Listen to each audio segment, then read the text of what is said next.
Unit 4, Lesson 11, talk about the human geography of Eastern Europe. Eastern Europe is a bunch of small countries and that have seen over time a long period of conflict and joining together and breaking up and being under many other people's rule. It is known as what's called a shatter belt because it has constantly been through political and territorial fighting, and usually this is along cultural lines or ethnic group lines. During the period that was called the Cold War, remember that was after World War II, that was from 1945 until the breakup of the Soviet Union, which was in 1991. This region of Eastern Europe was controlled and was dominated by the Soviet Union. So they were all communist countries under the control of the Soviet Union. After 1991 and the breakup of the Soviet Union, all these Eastern European countries were now all of a sudden on their own. They became independent because they were no longer controlled by the Soviet Union.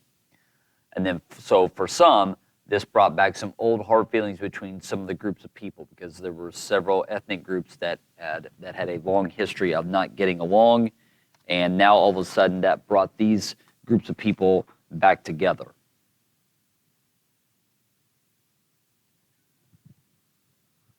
The earliest Slavs, which is an ethnic group in Europe, migrated from Asia thousands of years ago and settled in Eastern Europe alongside Celtic and Germanic tribes. The Slavic peoples living on the Balkan Peninsula set up independent states. The mountainous terrain protected them and allowed them to resist any invading armies. So them being kind of isolated by the mountains allowed them to have some peace at times. Now, the Balkans and the Balkan Peninsula would be these countries right here, okay? And then to see it on a bigger map, it would be the blue shaded area right here. And so you can see the rest of Europe here, Spain and France and Germany and Italy, and over here will be what's today Russia. Back then, we're talking about early on would be the Soviet Union. So that's the Balkan Peninsula.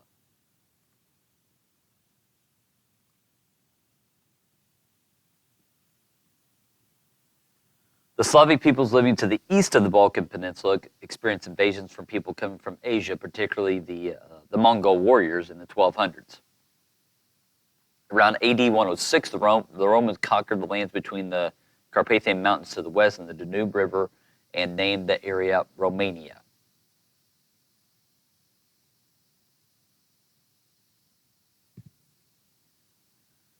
This area became the eastern half of the Roman Empire over here in Eastern Europe that we're talking about. And you're going to see now there's several empires that will have that will take control of this region. And so we have the Roman Empire, okay, and then after the fall of the Roman Empire, it becomes a part of the Byzantine Empire. The Byzantine Empire lasts for about 1,000 years before falling to the Ottoman Turks in 1453, and so now this part of Eastern Europe is part of the Ottoman Empire. And so the Ottoman Empire ruled much of southeastern Europe until the end of World War I. At the end of World War I, the Ottoman Empire dissolves. And so after World War I, that's when these groups are going to start really being on their own. And World War I ends in 1918. The long history of instability and ethnic group conflict helped contribute to the start of World War I.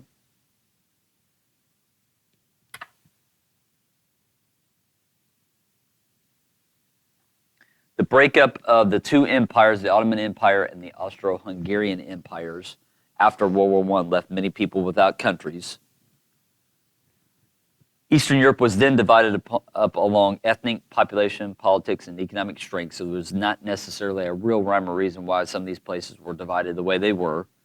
The Balkan Peninsula has seen larger regions and countries divided into smaller regions and smaller countries because of war. This has actually been called Balkanization. So this process happening actually originates in this area, and so it's actually even been given this term. It's actually named after. It's called Balkanization. So that's where larger regions and countries are divided into smaller regions and smaller countries. Yugoslavia actually tried the reverse. They tried to combine smaller regions and groups and combine them together into a big one. After World War II, remember, it ends in 1945, this area falls under control of the Soviet Union, so they fall under control of communism.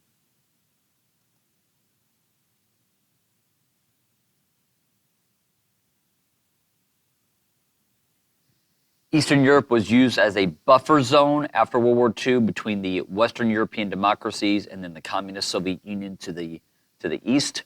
From the 1950s to the 1980s, revolts against communism popped up in Eastern Europe. In 1989, which remember this is also the same time of the protests in China with the Tiananmen Square massacre and Tank Man, you had large public protests which helped lead to the end of communism in Eastern Europe. This is when the Soviet Union really begins to crumble and people have had enough of the rule of communism in the Soviet Union, and this is the beginning of the end of the Soviet Union. By 1991, national protests and financial crisis led to new ethnic-based countries. So now after the protest and the falling of the communist Soviet Union, this is when they start to divide up again into different countries because they now are kind of independent. And so then ethnic groups and political groups start fighting for power, and then this is going to lead in some cases to some civil wars.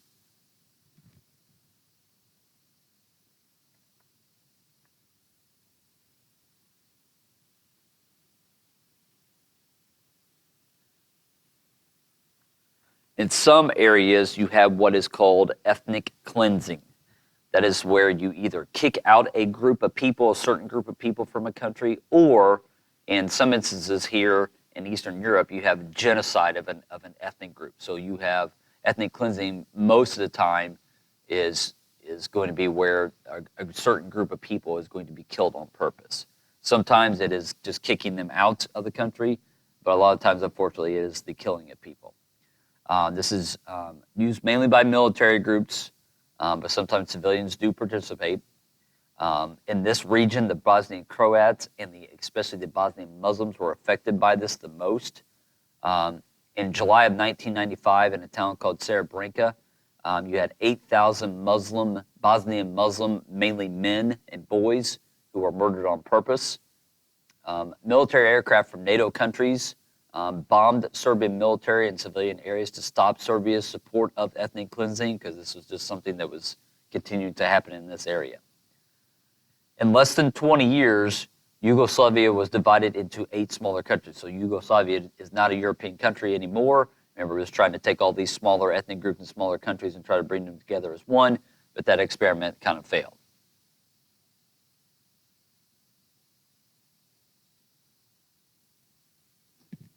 Most Europeans are ethnic Slavs. They are an ethnic group that's defined by their language. You also have another group there called Roma. Sometimes you'll hear them referred to as called Gypsies. They're the largest minority group in Europe.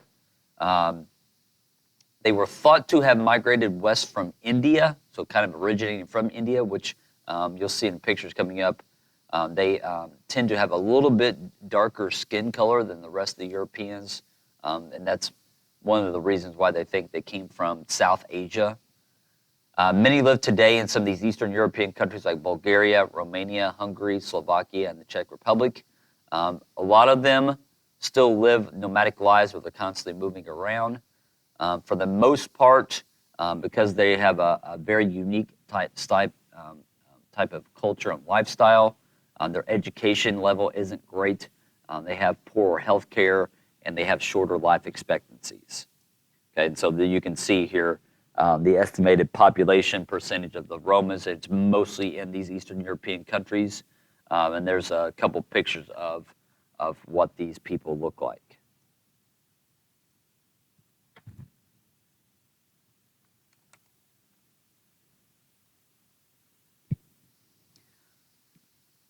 Population density and the distribution of people is influenced by geographic factors. There's some mountainous areas here, which kind of causes people to live in pockets.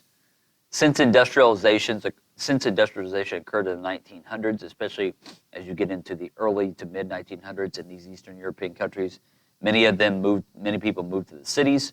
More than half live in or around large towns and cities today. Following World War II, Eastern Europe faced several large-scale internal and external migrations. Part of it was because of the Holocaust during World War II, so you had many Jewish people moving to Israel or to other places like United States or other European countries. And then you had some people who left to get away from communism as the Soviet Union starts to take over some of these Eastern European area after World War II.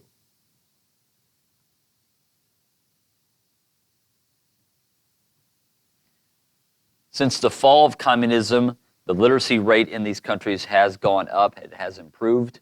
Under communism, they had a healthcare system that was called cradle to grave, where the government was responsible for taking care of people and their health insurance, which was not an efficient way to try and take care of people. Today, most countries have access to quality health care that is provided by national governments, but it's a little bit different. It's not completely like communism, where everything's run by the government.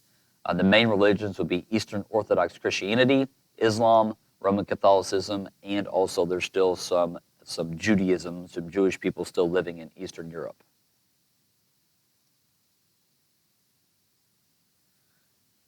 Okay, last topic here, economic activities. Ever since the fall of communism, these Eastern European countries have moved to a market economic system like what we have, where you can choose your own job and own a business and own land and keep the profits and with little government interference.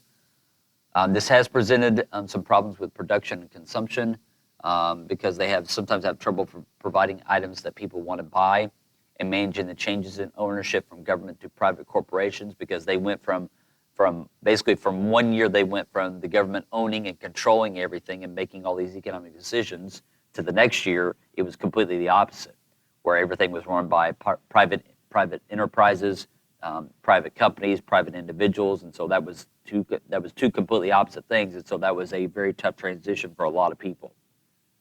The countries that were closest to Western Europe, which would have been the democracies, benefited early from investment from countries like Germany, Sweden, and the United Kingdom. And so the ones that were closer to the Western European democracies after the end of communism, they were better off early on. The countries that are farther to the south along the Mediterranean Sea, they produce olives and citrus fruits and dates and grapes and things like that.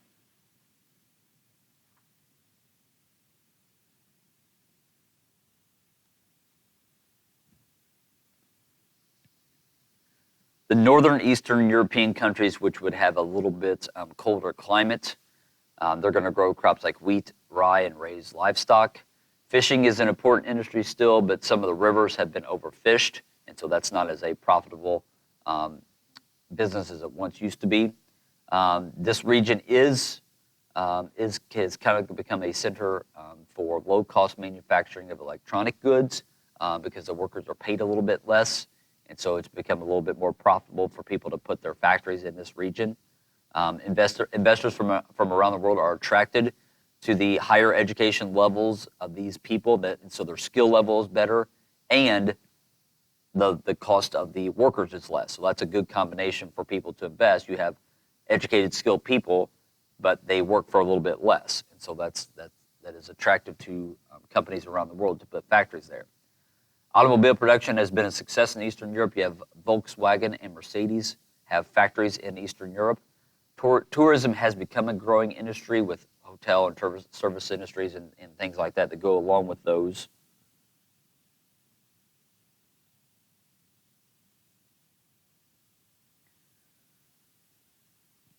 Communication systems, transportation systems, internet services are modern and are connected. The Czech Republic, Hungary, Latvia, Lithuania, Estonia, Poland, Slovakia, Slovenia, Bulgaria, and Romania are all members of the European Union. Remember back in 2008, we had the global economic downturn or recession. And so the European Union functioned as a unit to help all the members of this crisis, because that's how the European Union Constitution is written, is that they all helped and joined together to help those in financial need or other crisis. And so the bigger, more prosperous, more well-to-do countries had to help the weaker, poorer countries. And so that helped some of these Eastern European countries not get in such a financial mess as maybe that they could have been.